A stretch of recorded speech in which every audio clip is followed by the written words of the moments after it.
হাম খুব দ্রুত ছড়ায়, ঠিক আছে, এবং মারাত্মক ছোঁয়াচে একটা রোগ। কতটুকু গুরুতর? অন্য অনেক সময়ের তুলনায় অনেক বেশি গুরুতর। কোন পর্যায়ে গেলে হাসপাতালে যেতে হবে বা কোন সিমটম দেখলে বুঝতে হবে যে তার হাম হয়েছে? বাসার কোনো শিশু হামে আক্রান্ত, তখন অবশ্যই হাইজিন মেনটেন করতে হবে। শিশুকে পুষ্টিকর খাবার খাওয়ানো খুবই জরুরি।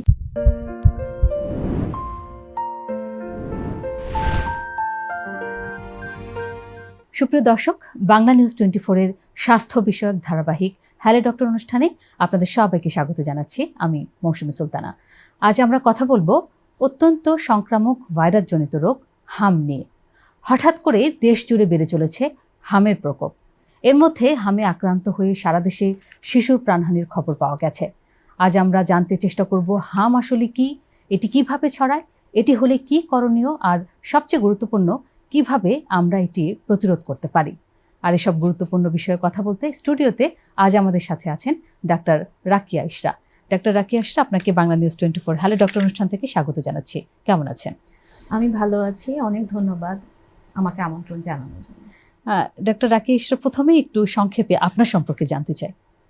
আচ্ছা, আমি MBBS পাশ করেছি ময়মনসিংহ মেডিকেল কলেজ থেকে।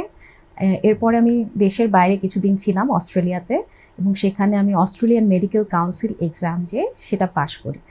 আসলে এরপরে যেটা হয়েছিল যে আমার চিন্তা ছিল যে আমি দেশে কাজ করব, এবং দেশে আসার পরে আমি গভর্নমেন্টের একটি প্রজেক্ট ছিল UPHC SDP বলে, সেখানে আমি মেডিকেল অফিসার হিসেবে জয়েন করি, এবং ধীরে ধীরে ওখানে আমি ফ্যামিলি প্ল্যানিং সার্জন হিসেবে কাজ করি, এবং আমার বেশিরভাগ কাজ ছিল মা ও শিশু স্বাস্থ্য নিয়ে। আচ্ছা আচ্ছা। পরবর্তীতে যেটা হলো, আসলে ওই প্রজেক্টে কাজ করতে গিয়ে আমি প্রত্যন্ত অঞ্চলে কাজ করার সুযোগ পেয়েছি, এবং সেখানে কাজ করতে গিয়ে আমার ফিল্ড ভিজিট, যেটা মাঠ পর্যায়ে বাংলাদেশের মাঠ পর্যায়ে কাজ করার সৌভাগ্য হয়েছে, এবং ওটা না হলে আসলে আমার আজকে এই অবস্থানে আসা সম্ভব ছিল না। আমি একটু ছোট করে বলতে চাই, কারণ আমাদের মাঠ পর্যায়ে প্রচুর কাজ হয় বাংলাদেশে, এবং যারা শুধু শহর কেন্দ্রিক চিকিৎসা সেবা নিয়ে থাকেন তারা জানেন না যে ওখানে কি হচ্ছে, এবং ওখানেই অনেক স্বাস্থ্য নিয়ে গবেষণার বিষয়গুলো লুকিয়ে থাকে। তো ওখানে কাজ করতে করতে চিকিৎসা সেবা দিতে আমার মনে হলো যে চিকিৎসা সেবা তো সবাই দেয়, কিন্তু আসলে এগুলো নিয়ে গবেষণা করতে হবে, রিসার্চের ফোকাসটা আমাদের কম। তো সেই ধারণা থেকে আমার মনে হলো আমি আবার দেশের বাইরে জানি কিভাবে গবেষণাটা করতে হয়, এবং সেখানে গিয়ে আমি মেডিকেল রিসার্চের উপর মাস্টার্স করি অস্ট্রেলিয়ায় যেয়ে, এবং পরবর্তীতে আমি PhD সম্পন্ন করি ওখান থেকে। দেশে যখন দেশে ফিরে আসার পর আমার মনে হলো আমাকে গবেষণা করতে হবে, এবং গবেষণা করার জন্য আমাকে আমার একটা নির্দিষ্ট জায়গা দরকার। একটা নির্দিষ্ট জায়গা না হলে গবেষণাটা করা যায় না। পরবর্তীতে আমি আমেরিকান ইন্টারন্যাশনাল ইউনিভার্সিটি বাংলাদেশে যুক্ত হই, এবং সেখানে আপাতত আমি ডিপার্টমেন্ট অফ পাবলিক হেলথে অ্যাসিস্ট্যান্ট প্রফেসর হিসেবে কাজ করছি। আমার মেইন কাজ শিক্ষকতা এবং গবেষণা করা, দুটোই আপনি করছেন। জি। এবং এর আগে যেহেতু আপনি শিশু স্বাস্থ্য নিয়ে কাজ করেছেন এবং মাঠ পর্যায়ে আপনি কাজ করেছেন, তাহলে আপনার হিউজ অভিজ্ঞতা রয়েছে আসলে সেখানে প্রত্যন্ত অঞ্চলের মা এবং শিশুদের চিকিৎসা সেবা কেমন, তারা কতটা বঞ্চিত হচ্ছে, সব বিষয়ে আপনার সঙ্গে আলোচনা করব। তার আগে একটু জানতে চাই যে আমাদের বাংলাদেশে হঠাৎ করে হামের প্রাদুর্ভাব বেড়ে গেছে, এবং বিভিন্ন এলাকাগুলো থেকে, জেলাগুলো থেকে শিশু মৃত্যুর খবর আমরা পাচ্ছি। খুবই উদ্বেগজনক এটি। আপনি কি একটু বলবেন যে বর্তমানে বাংলাদেশের যে প্রাদুর্ভাব, হামের যে প্রাদুর্ভাবটা, সেটা আসলে কতটুকু গুরুতর?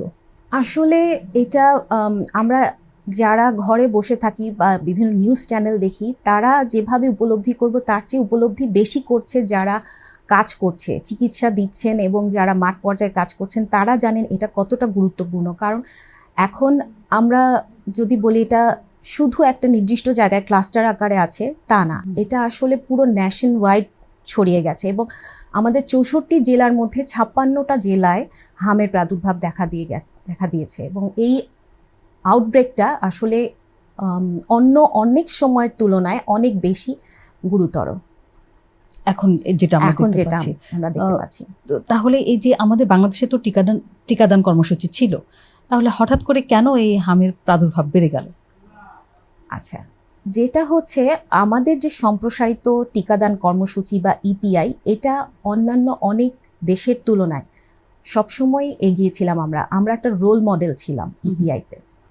তো ইদানিং যেটা হয়েছে অনেক দেশেই, শুধু বাংলাদেশে না, কোভিড পরবর্তী সময়ে অনেকেই ভ্যাকসিন পায়নি, বা তারা ভ্যাকসিন নিতে যেতে হবে, বা ভ্যাকসিনের যে ব্যাপারটা সেটা ক্যাম্পেইনগুলো ছিল না, যার কারণে প্রচুর আনভ্যাকসিনেটেড বা একটা ডোজ নিয়ে সম্পূর্ণ ডোজ শেষ করেনি এরকম প্রচুর শিশু পাওয়া গেছে, ঠিক আছে, যে যারা সম্পূর্ণ করেনি ডোজগুলো।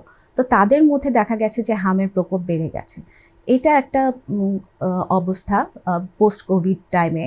এছাড়া আমাদের যে বর্তমান সময়ে গত 2 বছর ধরে একটা পলিটিক্যাল ইনস্ট্যাবিলিটি ছিল, এটাও একটা ভূমিকা পালন করেছে এই হামের প্রাদুর্ভাবের পেছনে। তাহলে কি সেটা আমরা বলবো যে প্রত্যন্ত এলাকায় বিশেষ করে গ্রামাঞ্চলে যে শিশুরা হামে আক্রান্ত হচ্ছে, টিকাদান কর্মসূচি কিছুটা ব্যাহত হয়েছে গত সময়গুলোতে, এবং একই সঙ্গে সচেতনতার অভাবও নিশ্চয়ই রয়েছে, কারণ আপনারা তো এটা নিয়ে গবেষণা করছেন। আপনাদের কি মনে হয়, আচ্ছা, সরকার কিংবা বেসরকারি তরফ থেকে কোনো প্রকার মানে উদ্যোগ কি ছিল কিনা? আচ্ছা, এখন এটা শুধু আমি বলবো না যে প্রত্যন্ত অঞ্চলে ছড়িয়ে গেছে। দেখা গেছে যে ঢাকা নর্থ সিটি কর্পোরেশনে প্রচুর রোগী পাওয়া গেছে। এটা আসলে যেখানে ঘনবসতিপূর্ণ এলাকা, হাম খুব দ্রুত ছড়ায়, ঠিক আছে, এবং মারাত্মক ছোঁয়াচে একটা রোগ। তো যেসব ঘনবসতিপূর্ণ এলাকা ছিল সেখানেও কিন্তু সবচেয়ে দ্রুত ছড়িয়েছে। বিভিন্ন মিউনিসিপ্যালিটি এলাকাগুলো, ঢাকা, খুলনা, রাজশাহী, এসব জায়গায় ছড়িয়েছে সবচেয়ে বেশি। তো কক্সবাজার, বরগুনা, এইসব জায়গায় ছড়িয়েছে। তো ঘনবসতিপূর্ণ এলাকাগুলোতে সবচেয়ে দ্রুত হাম ছড়িয়েছে। তো আসলে এটা বলবো না যে শুধু প্রত্যন্ত অঞ্চলের মানুষরাই এটা হচ্ছে এখানে। আর যেটা বলবো সচেতনতার অভাব আসলে এটা ইপিআই এর ক্ষেত্রে বলা যায় না বাংলাদেশের, কারণ হচ্ছে বাংলাদেশ কিন্তু, আমি যেটা আগেই বলেছি যে রোল মডেল, আমরা কিন্তু পোলিও নির্মূল করতে পেরেছি, ঠিক আছে। পোলিও যেখানে আমরা অন্য অনেক দেশের তুলনায় আগেই নির্মূল করতে পেরেছি, সেখানে ইপিআই এর ক্ষেত্রে কোনো ধরনের হেজিটেন্সি আছে এটা আমার মনে হয়নি। কিন্তু এখন যে একটা অবস্থা দাঁড়িয়েছে, পার্টিকুলারলি আমি বললাম যে কোভিড পরবর্তী সময় প্লাস আমাদের দেশের যে একটা মাঝখানের যে সময়গুলো গিয়েছে, সেই সময়ে আমাদের যে রেগুলার ইপিআই ক্যাম্পেইন ছিল, সেই রেগুলার রুটিন টিকাদান কর্মসূচি ব্যাহত হয়েছে। সাথে সাথে আমরা প্রতি 4 বছর পর পর মিজলস রুবেলার একটা ক্যাম্পেইন করি স্পেশাল, সেই ক্যাম্পেইনটাও হয়নি, ওইটা ডিলেইড হয়েছে। এইসব কারণে সমস্যাগুলো সবচেয়ে বেশি হয়েছে। তারপরেও আমি বলবো যে কিছু কিছু এলাকায় অনেক বেশি রোগের প্রকোপ, আবার কিছু কিছু এলাকায় কম।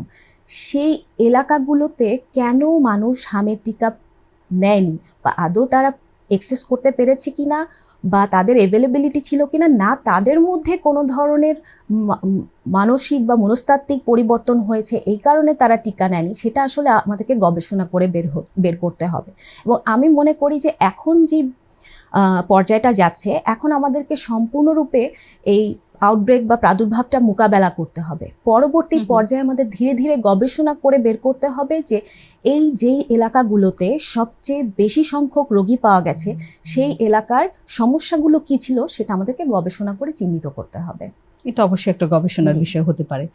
আমরা শুনেছি যে কিছু ক্ষেত্রে টিকা দেওয়ার বয়স 6 মাসে নামানো হয়েছে, এটার আসলে কারণটা কি? আমাদের যে ইপিআই কর্মসূচি, সেখানে 9 মাস বয়স থেকে হামের টিকা দেওয়া হয়, একটা 9 মাসে আর একটা 15 মাস।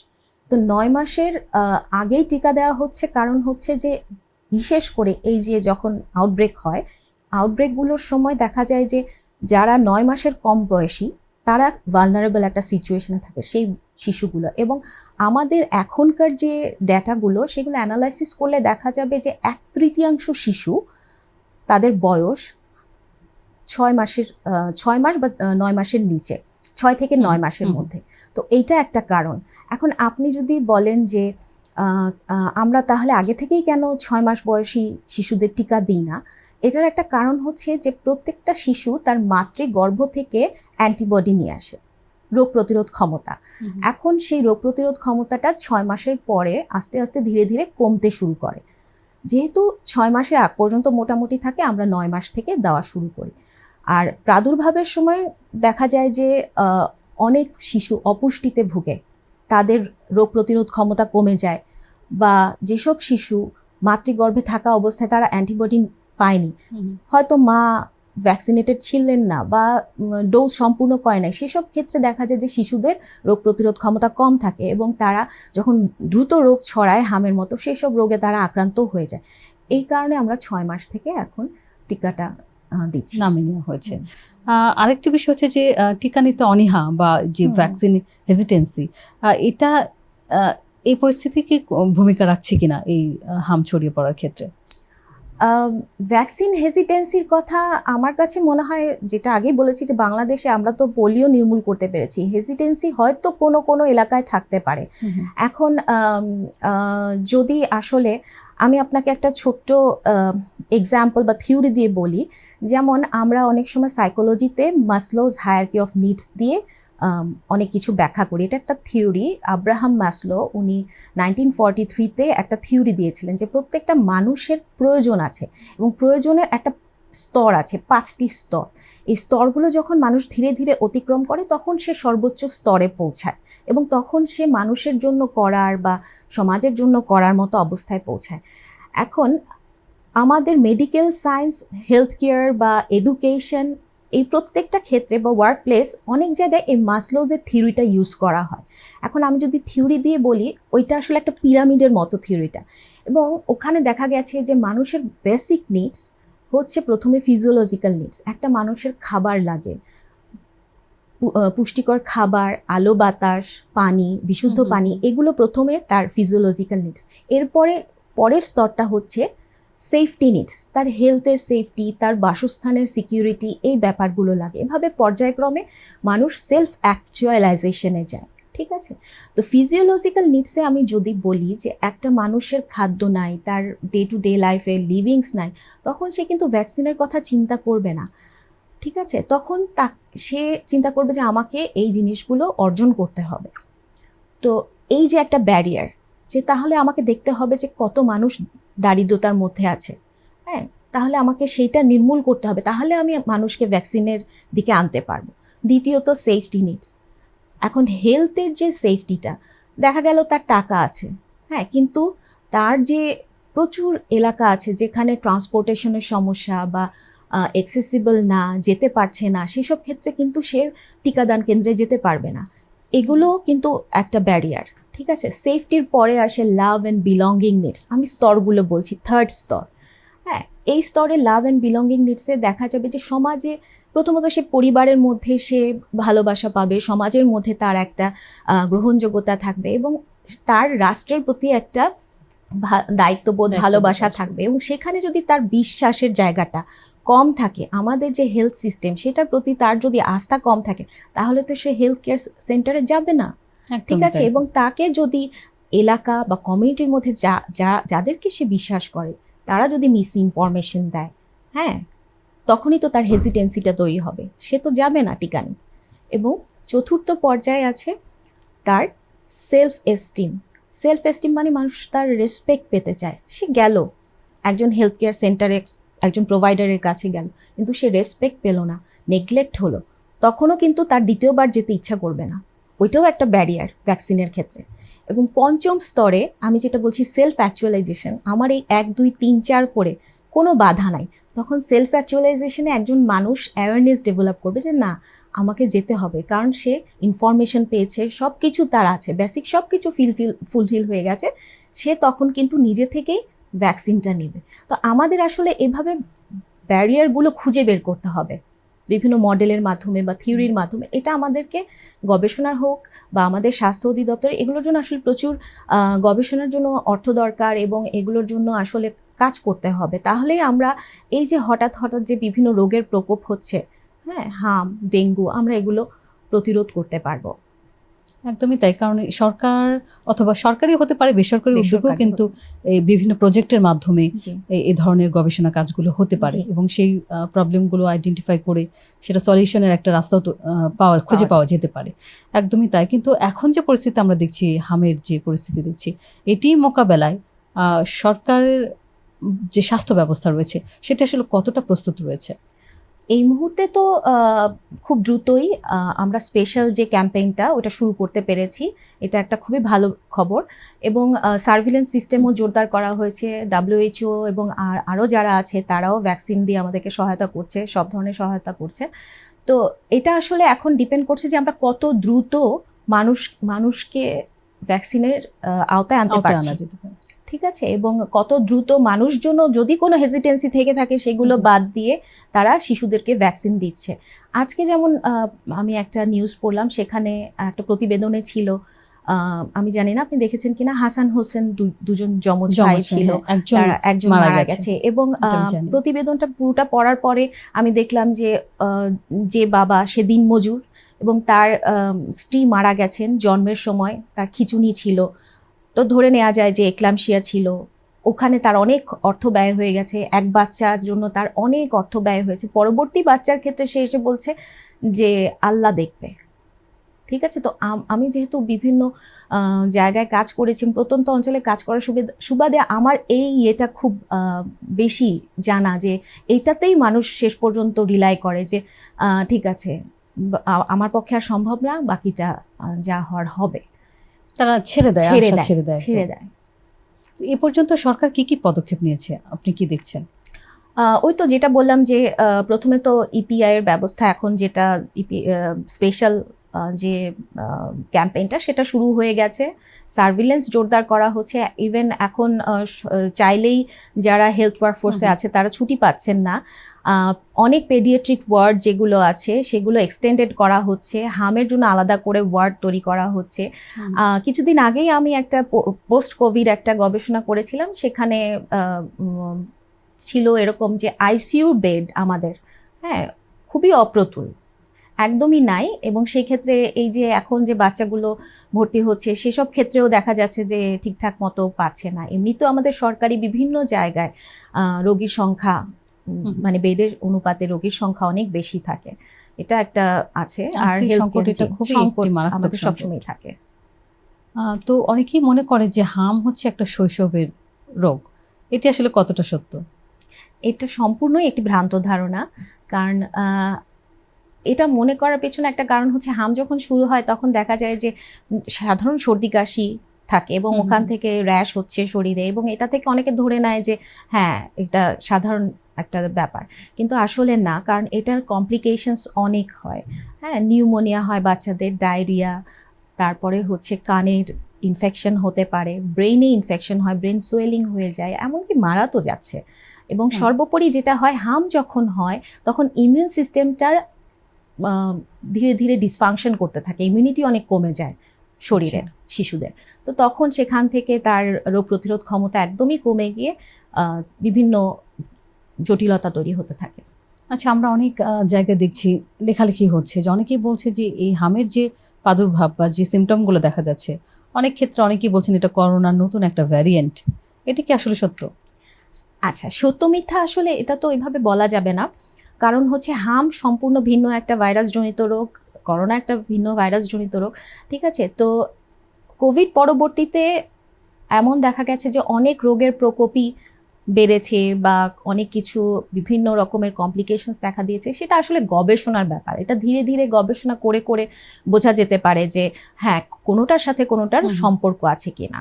এই যে আমাদের হাম পরিস্থিতি আমরা দেখছি, এই পরিস্থিতি কি কোনোভাবে আমাদের সরকারের দুর্বলতা কি প্রমাণ করছে কিনা, বা আমাদের স্বাস্থ্য ব্যবস্থার কোনো দুর্বলতা প্রমাণ করছে কিনা? ইন ওয়ান সেন্স অবশ্যই এটা তো একটা মানে দুর্বলতা প্রকাশ করে। আমাদের এমনিতেই ওয়ার্কফোর্স শর্টেজ আছে সরকারি ইয়েতে। তারপরে যেটা হচ্ছে যে এই কোভিড পরবর্তী সময়ে যে বা কোভিড শুরু হওয়ার পর থেকে যে ইপিআই এর যে একটা ধারাবাহিক রুটিন যে স্বাস্থ্য বা চিকিৎসা সেবা ছিল, সেটা তো আসলে অনেকটাই খারাপ হয়ে গিয়েছে। এবং তারপরে দেখা গেল যে পলিটিক্যাল ক্রাইসিস শুরু হলো, এরপরেও স্পেশাল ক্যাম্পেইনগুলো চালানোর সুযোগ হয়নি বা কোনো কারণে হয়তো ফান্ডিং ছিল না। তো সব মিলিয়ে আসলে একটা প্ল্যানিংয়ের অভাব পরিলক্ষিত হচ্ছে এখানে। তো আমার মতে এটা আসলে এভাবে তো চলতে দেয়া যায় না। তাহলে তো আমাদের যেমন 2026-এ হাম নির্মূল হয়ে যাওয়ার কথা ছিল, সামনে 2030-এর মধ্যে আমাদের সাস্টেইনেবল ডেভেলপমেন্ট গোল যেটা, হ্যাঁ, সেই অনুযায়ী অনেক কিছু আমাদের অ্যাচিভ করার কথা, তাহলে সেখান থেকে আমরা আস্তে আস্তে ধীরে ধীরে পিছিয়ে যাচ্ছি। তো ওগুলো যদি আমাকে অ্যাচিভ করতে হয় সময় মতো, তাহলে আমাদেরকে প্ল্যানিং থাকতে হবে। পর্যাপ্ত প্ল্যানিং না থাকলে এই অ্যাচিভমেন্টগুলো আসবে না। তবে সরকার যে ইতিমধ্যে যে পদক্ষেপগুলো নিয়েছে, আপনি যেগুলো বললেন, তো এগুলো কি যথেষ্ট মনে হচ্ছে নাকি আরও কিছু করণীয় রয়েছে? এগুলো আসলে প্রশংসার দাবিদার, কারণ হচ্ছে অনেক চটজলদি অনেক কিছু নেওয়া হয়েছে, কিন্তু তারপরেও যেটা হবে যে অ্যাক্সেসিবিলিটিটা, পেশেন্টরা ঠিকমতো অ্যাক্সেসিবল করতে পারছে কি না ভ্যাকসিন, তারপরে হচ্ছে ওই যে হেজিটেন্সির ব্যাপারটা, এগুলো তো আসলে আগে থেকে যদি প্ল্যানিং থাকতো, মাঠ পর্যায়ের কর্মীদের অনেকেরই হয়তো তারা ঠিকমতো কর্মসংস্থানে নাই, বা অনেক দিন ধরে হয়তো অ্যাওয়ারনেস ডেভেলপমেন্ট প্রোগ্রামগুলো হচ্ছে না, সেই কারণে দেখা যাচ্ছে যে একটা গ্যাপ থেকে যাবে। তো এটা আসলে যেটা প্রথমেই বলেছিলাম যে আমাদেরকে এখন যে কোনোভাবেই এই সংক্রমণের হার কমিয়ে এনে, যেহেতু আমরা ভ্যাকসিন অলরেডি স্টার্ট করে ফেলেছি, কমিয়ে এনে এরপরে এই রিলেটেড গবেষণাগুলো করতে হবে, যে ভবিষ্যতে যেন আমাদেরকে এরকম দুরবস্থা দেখতে না হয়। কিন্তু এখন আমরা একটা দেখছি যে এক ধরনের আতঙ্কগ্রস্ত হয়ে পড়েছেন অনেকেই। হয়তো জ্বর হচ্ছে, সাথে সাথে তারা ডাক্তারের কাছে যাচ্ছেন, আবার অনেকেও হাম হয়তো বা হয়ে গেছে, অনেকটা ক্রিটিক্যাল পর্যায়ে আছে, তারপরেও হাসপাতালে যাচ্ছেন না। এই যে দুই ধরনের মানে আমরা দেখতে পাচ্ছি দুই ধরনের মানুষ, তো তাদের জন্য আপনার কি পরামর্শ রয়েছে? কোন পর্যায়ে গেলে হাসপাতালে যেতে হবে, বা কোন সিমটম দেখলে বুঝতে হবে যে তার হাম হয়েছে, কোন সিচুয়েশনে তাকে দ্রুত হাসপাতালে নিতে হবে? হামের প্রধান লক্ষণ তো শরীরে যখন র্যাশ ডেভেলপ হয়ে যায়, তখন আমার মনে হয় তখন আসলে দেরি না করে সাথে সাথে চিকিৎসকের শরণাপন্ন হতে হবে, কারণ ওখান থেকেই ধীরে ধীরে ইনফেকশনগুলো ডেভেলপ করে। ডায়রিয়া হয়, ডিহাইড্রেশন হয়, ডিহাইড্রেশন থেকে তার শরীর ধীরে ধীরে উইক হয়ে পড়ে। আবার হচ্ছে হাম শুরু হওয়ার আমরা ভিটামিন এ ক্যাপসুল দিই। ভিটামিন এর যে ডোজটা, এটা পর্যাপ্ত পরিমাণে শরীরে যদি না যায়, তাহলে তার ইমিউনিটি ডেভেলপ করে না, তার রোগ প্রতিরোধ ক্ষমতা ধীরে ধীরে কমতে থাকে। তো এই যে ব্যাপারগুলো, এগুলোর জন্য অবশ্যই হাসপাতালে যেতে হবে, এবং যত দ্রুত যাবে তত হচ্ছে কমপ্লিকেশনসের চান্স কম থাকে। কিন্তু অনেকেই এখন জ্বর হলেই আতঙ্কগ্রস্ত হয়ে পড়ছে, এটি আসলে কতটুকু যুক্তিযুক্ত? জ্বর হলে আতঙ্ক, যেহেতু একটা সংক্রমণের ভয় চারদিকে ছড়িয়ে পড়েছে, সেসব ক্ষেত্রে আসলে এই ভয়টা থাকাই স্বাভাবিক। আমরা কোভিডের সময়ও দেখেছি মহামারীতে যে মানুষ আতঙ্কগ্রস্ত হয়ে গেছে। এবং যদি দেখা যায় যে হ্যাঁ, বাসার কোনো শিশু হামে আক্রান্ত, তখন অবশ্যই হাইজিন মেনটেন করতে হবে। শিশুকে পুষ্টিকর খাবার খাওয়ানো খুবই জরুরি। বাড়িতে অন্য বাচ্চা থাকলে বা প্রেগনেন্ট যারা থাকে, তাদের কাছ থেকে শিশুকে নিরাপদ দূরত্বে রাখতে হবে। এবং যখন হাসপাতালে যদি, প্রথমে তো যেতেই হবে, ডক্টরের শরণাপন্ন হতে হবে, এবং হাসপাতালে যদি যাওয়ার পরে বলা হয় যে না, তাকে হাসপাতালে থাকতে হবে, সেই ক্ষেত্রে আসলে দেরি না করে হাসপাতালে থাকার ব্যবস্থা করতে হবে। এটা কিছুটা আইসোলেটেড করে রাখতে হবে, কারণ এটা তো কিছুটা সংক্রামক। এটা সংক্রামক এমন যে 90% যে কোনো কমিউনিটিতে যদি আনভ্যাকসিনেটেড বা ডোজ সম্পন্ন না করা ব্যক্তি থাকে, তার মধ্যে যদি 10 জন থাকে ওই কমিউনিটিতে, এবং ওইখানে যদি একজন হাম ইনফেক্টেড লোক ঢুকে, তাহলে সেখানে 9 জন কমপক্ষে ইনফেকশনে ভুগবে। ঠিক আছে, তার মানে এটা 90% খুবই সংক্রামক। আচ্ছা, হাম যদি একবার কারো হয়, দ্বিতীয়বার হওয়ার কি চান্স আছে? না, দ্বিতীয়বার হওয়ার ওভাবে চান্স নাই, কিন্তু অনেক সময় এটা সম্পূর্ণ নির্ভর করে রোগ প্রতিরোধ ক্ষমতার উপর। অনেক সময় দেখা যায় যে ইমিউনিটি লেভেল খুবই কমে গেছে, ঠিক আছে, তখন ইভেন ভ্যাকসিনেটেড কেউ ইমিউনিটি একদমই কম, হ্যাঁ, তখন সেই ক্ষেত্রে হয়তো হতেও পারে, কিন্তু সেটা খুবই রেয়ার, খুবই ভ্যাকসিনেটেড হলেও হওয়ার চান্স আছে। হ্যাঁ, সেটা ইমিউনিটির উপর ডিপেন্ড করে, কারণ আসলে প্রত্যেকটা মানুষের শরীরে ইমিউনিটি লেভেলটা আলাদা থাকে। আমরা যখন বাইরে যাই, হাম কিন্তু বাতাসে ছড়ায়। আমরা যখন বাইরে যাচ্ছি, ঘুরছি, হ্যাঁ, প্রচুর বাচ্চা বাইরে ঘুরছে, সবার কিন্তু হাম হচ্ছে না। এটা এক একজনের শরীরে ইমিউনিটির উপর ডিপেন্ড করে, যে ভাইরাসটা বডিতে ঢুকবে, সে কি আসলে অসুখটা বাঁধাতে পারবে কি পারবে না, সেটা সেই শরীরের ইমিউনিটি সিস্টেমের উপর ডিপেন্ড করে। সেই ক্ষেত্রে একটা ম্যালনারিশড বাচ্চা যা অপুষ্টিতে ভুগছে, তার সংক্রমণের চান্স যতটা বেশি, যে আন্ডারনারিশড বা ম্যালনারিশড না, তার ক্ষেত্রে সেটা একটু কম। কিন্তু একদমই ঝুঁকি নাই সেটা না, কিন্তু সেটা খুবই রেয়ার। ডাক্তার ইশরা, আপনি শুরুতেই বলছিলেন যে আপনি মাঠ পর্যায়ে কাজ করেছেন, জি। একেবারে ফিল্ড লেভেলে জি। কাজ করেছেন, সেখানে আপনি শিশুদের স্বাস্থ্য ব্যবস্থা দেখেছেন, জি। মায়েদের স্বাস্থ্য ব্যবস্থা জি। দেখেছেন। তো এখন এই পর্যায়ে এসে, এতদিন পরে এসে আপনার কি মনে হচ্ছে যে প্রত্যন্ত এলাকায় স্বাস্থ্য সেবা যদি পৌঁছে দেওয়া যায়, সেক্ষেত্রে আর কি ধরনের, বিশেষ করে প্রত্যন্ত এলাকায় কি ধরনের উদ্যোগ নেওয়া উচিত? এখন এই সিচুয়েশনে আমি বলবো যে মোবাইল হেলথ বা টেলি হেলথের মাধ্যমে, কারণ কি আমি বলছি যে এমনও অনেক মা শিশু আছে, হ্যাঁ, যাদের টিকা নেওয়ার প্রয়োজন কিন্তু তারা টিকা কেন্দ্রে বা হেলথ কেয়ার সেন্টারে আসতে চান না। তখন সেখানে আমাদের যে স্বাস্থ্যকর্মীরা থাকে এফডব্লিউবি, তারা হচ্ছে বাড়ি বাড়ি যায়, হ্যাঁ, এবং এলাকা ভেদে, ওয়ার্ড ভেদে তারা বাড়ি বাড়ি গিয়ে সেই সেবাগুলো দিয়ে আসে। যদি ভ্যাকসিন দেওয়া লাগে, তারা অনেক সময় ভ্যাকসিন বক্স ক্যারি করে নিয়ে সেখানে গিয়ে তারা ভ্যাকসিনেটেড করে বাচ্চাদেরকে এবং প্রেগনেন্ট মহিলাদেরও। তো সেই সব ক্ষেত্রে আমি বলবো যে অনেক ছোটোখাটো বিষয় থাকে যেগুলো হচ্ছে জানতে পারে না মানুষ, ঠিক আছে? তো সেই সব ক্ষেত্রে খুব জরুরি কোনো অ্যাডভাইসের জন্য হোক, যাই হোক, সেই সব ক্ষেত্রে তারা যদি হাতুড়ে ডাক্তারের কাছে যায়, সেই ক্ষেত্রে তো তার মানে হিতে বিপরীত হবে। এক্ষেত্রে কিন্তু হয়, প্রত্যন্ত এলাকা কিন্তু ঝাড়ফুঁক বা কবিরাজের কাছে তারা যায়। আমাদের এসব যেটা ক্ষেত্রে বলে যে মেডিকেল প্লুরালিজম চলে বাংলাদেশে, একই সাথে মানুষ অ্যালোপ্যাথি, হোমিওপ্যাথি এবং আরও বিভিন্ন যে চিকিৎসা যে সেবা বা তাদের যাদের প্রতি ভরসা, যে ঝাড়ফুঁক, ওঝা, হ্যাঁ, তো গাছগাছালি ওষুধ তো আমরা এককালে আসলে ভেষজ ওষুধ আগে আমরা অনেক সমৃদ্ধ ছিলাম, কিন্তু সেগুলো নিয়ে আমরা গবেষণা করিনি। তো এখন সেটা যদি আমি কোনো কিছুই তো আমি আমার গবেষণার বাইরে গিয়ে সেটা আমি ঠিক মতো পর্যালোচনা না করে বেশি বেশি দিতে পারি না, হ্যাঁ, তখন সেটা শরীরের জন্য ক্ষতিকর। তো ওইভাবেই এখন আসলে নলেজগুলো যেহেতু নাই, ঝাড়ফুঁক হোক, যাই হোক, মানুষজন এভাবে এদের উপর ভরসা করে যদি ওদের কথা শুনে, তখন দেখা যাবে তার কিন্তু ক্ষতি হচ্ছে। সে যদি বলে যে না ঠিক আছে, তুমি বাচ্চাকে বাসায় রেখে চিকিৎসা দাও, কারণ আসলে স্বাস্থ্যকেন্দ্রে যাওয়া কিন্তু একটা বিশাল মোটিভেশনের ব্যাপার, একটু আগে যেটা বললাম মাসলোজ থিওরি দিয়ে। তো এই যে মোটিভেশনটা, তখন বলে আচ্ছা ঠিক আছে আমি আরো কয়েকদিন দেখি, না যাই, কিন্তু এভাবে করে হয়তো তার কমপ্লিকেশনটা বেড়ে যাচ্ছে, ঠিক আছে? তো সেই ক্ষেত্রে যদি মোবাইল হেলথ, টেলি হেলথের ব্যবস্থা করা যায়, হ্যাঁ, তখন সেই ক্ষেত্রে আমার মনে হয় অনেক একটা ভালো একটা পাওয়া যেতে পারে, সুফল পাওয়া যেতে পারে চিকিৎসা সেবায়। ঠিক এরকম একটি অবস্থায় যারা এই অনুষ্ঠানটি দেখছেন, সেসব অভিভাবকদের জন্য আপনার কি পরামর্শ রয়েছে? আমার প্রথম পরামর্শ হচ্ছে, মারাত্মক একটি ছোঁয়াচে রোগ এবং এটা ভ্যাকসিন দিয়ে একমাত্র প্রতিরোধ করা সম্ভব। তো দ্রুত আপনার শিশুকে ভ্যাকসিনেটেড করুন, দেরি না করে। আর যাদের হচ্ছে বাচ্চারা কোনো ধরনের সর্দি কাশি বা শরীরে র্যাশ দেখা দিয়েছে, তারা দ্রুত ডাক্তারের শরণাপন্ন হন। একদমই তাই। ডাক্তার ইশরা, আমরা একেবারে অনুষ্ঠানের শেষ পর্যায়ে চলে এসেছি। যাবার আগে দর্শকদের উদ্দেশ্যে আপনার কিছু মূল্যবান পরামর্শ জানতে চাই। হাম থেকে সুরক্ষিত রাখতে শিশুদেরকে আপনার মূল্যবান পরামর্শগুলো একটু দর্শকদের উদ্দেশ্যে। এখন এই মুহূর্তে বলবো যে খুব বেশি প্রয়োজন না থাকলে একদম শিশু বাচ্চা যারা, তাদেরকে নিয়ে বাইরে না বেরোনোই ভালো। বাচ্চাদেরকে বেশি বেশি করে পুষ্টিকর খাবার খাওয়ানো উচিত। যেসব বাচ্চারা বুকের দুধ খাচ্ছে তাদেরকে বুকের দুধ খাওয়ানো এবং রুটিন ইপিআই যে স্কেডিউলটা আছে সেটা মেনটেন করা, এটাই আপাতত এখন আমার এই হামের প্রাদুর্ভাবের সময় আমি অভিভাবকদের বলতে চাই। একদমই। ডাক্তার রাকিয়া ইশরা, আপনাকে অসংখ্য ধন্যবাদ জানাচ্ছি।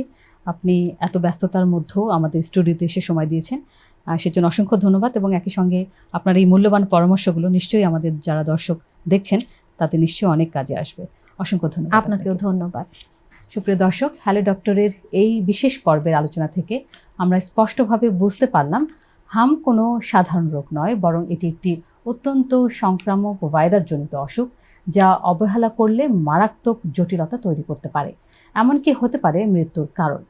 সঠিক সময়ে টিকা, সচেতনতা এবং চিকিৎসকের পরামর্শই পারে আমাদের নিরাপদ রাখতে। আজ এই পর্যন্তই। হ্যালো ডক্টরের পরবর্তী পর্বে একজন বিশেষজ্ঞ চিকিৎসকের সাথে আবারও হাজির হব নতুন কোনো একটি স্বাস্থ্য বিষয় নিয়ে। স্বাস্থ্য সুরক্ষা নির্ভরযোগ্য তথ্য পেতে লাইক, শেয়ার ও কমেন্ট করে বাংলা নিউজের সাথে থাকুন। ভালো থাকুন, সুস্থ থাকুন।